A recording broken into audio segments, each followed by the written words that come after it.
आज हम ऐसे समाज में जी रहे हैं जो पुरुष प्रधान है।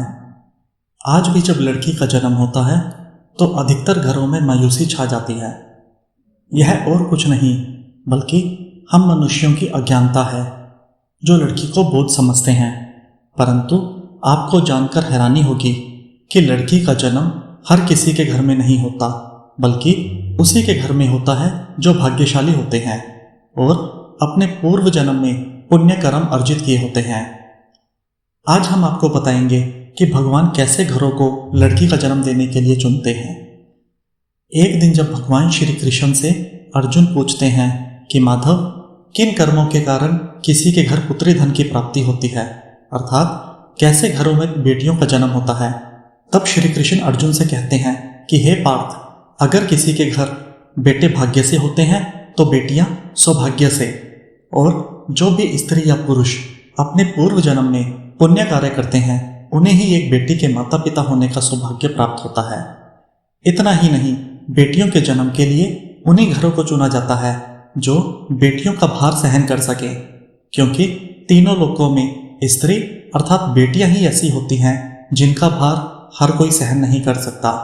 वे बेटियां ही होती हैं जो इस सृष्टि को निरंतर चलायमान रखने के लिए अपना सर्वस्व न्यौछावर कर देती हैं। हे अर्जुन, जिस दिन इस सृष्टि में बेटियों का जन्म लेना रुक जाएगा उस दिन सृष्टि भी ठहर जाएगी और धीरे धीरे इस सृष्टि का अंत हो जाएगा। भगवान श्री कृष्ण की इन बातों पर गौर किया जाए तो उनका कहा बिल्कुल सही है, क्योंकि बेटियां अगर नहीं होंगी तो किसी का भी वंश आगे नहीं बढ़ सकता। आपने भी कई लोगों को कहते सुना होगा कि जिस घर में बेटी का जन्म होता है वह घर स्वर्ग के समान होता है, क्योंकि बेटा तो केवल एक कुल को रोशन करता है लेकिन बेटियां 2 कुलों को रोशन करती हैं। माता पिता के घर बेटी के रूप में अपने उत्तरदायित्वों का निर्वहन करती हैं तो ससुराल आकर एक बहू के रूप में सारे कर्तव्यों का पालन करती है। आजकल आप सुनते ही होंगे कि बेटी या बहू परिवार में किसी के मर जाने पर उसका पंदन नहीं कर सकती, लेकिन यह बिल्कुल भी सही नहीं है, क्योंकि रामायण में बताया गया है कि प्रभु श्री राम के पिता राजा दशरथ की जब मृत्यु हो गई तब माता सीता अर्थात राजा दशरथ की बहू ने ही उनका पिंडदान किया था, जिससे उन्हें जन्म मरण के चक्र से मुक्ति मिल गई थी। इतना ही नहीं, हिंदू शास्त्रों में बताया गया है कि बेटियां भी अपने पिता के नाम का पिंडदान कर सकती हैं। वहीं अगर ससुराल पक्ष में कोई पुरुष नहीं है तो इस स्थिति में बहू भी पिंडदान कर सकती है। इसीलिए वो लोग बहुत किस्मत वाले होते हैं जिनके घर एक बेटी जन्म लेती है।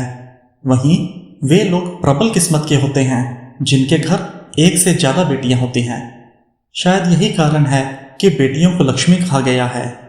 बहुत से लोगों की सोच यही होती है कि बेटी है तो बिना समय गवाए और इस पर पढ़ाई में पैसे लगाए जल्द से जल्द शादी कर दो, लेकिन यह सोच एक बेटी के भविष्य को बर्बाद कर देती है। जरा सोचिए, एक बच्ची के मन में कितने सपने होते हैं लेकिन वो सपने ही रह जाते हैं। इसीलिए अपनी बेटियों के सपनों को पूरे करने देना चाहिए। उन्हें जीवन में हर वो खुशी दें जो उन्हें मिलनी चाहिए। एक बेटे से ज्यादा एक बेटी हमेशा अपने माता पिता के लिए सोचती है।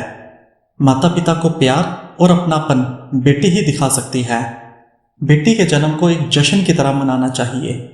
माता पिता को बेटी को हमेशा एहसास दिलाना चाहिए कि वह कितनी खास है। वो कभी भी बाप पर बोझ नहीं होती, वो सिर्फ अपनी और अपने परिवार की किस्मत बनाने के लिए जन्म लेती है। भगवान उन्हीं को पुत्र का सुख देते हैं जिनके अंदर उन्हें पालने की सामर्थ्य होती है।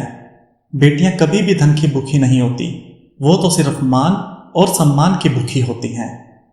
अगर आपको ये विचार अच्छे लगे हों तो प्लीज़ इस चैनल को सब्सक्राइब कीजिए, लाइक कीजिए और कमेंट में जय श्री कृष्ण लिख दीजिए।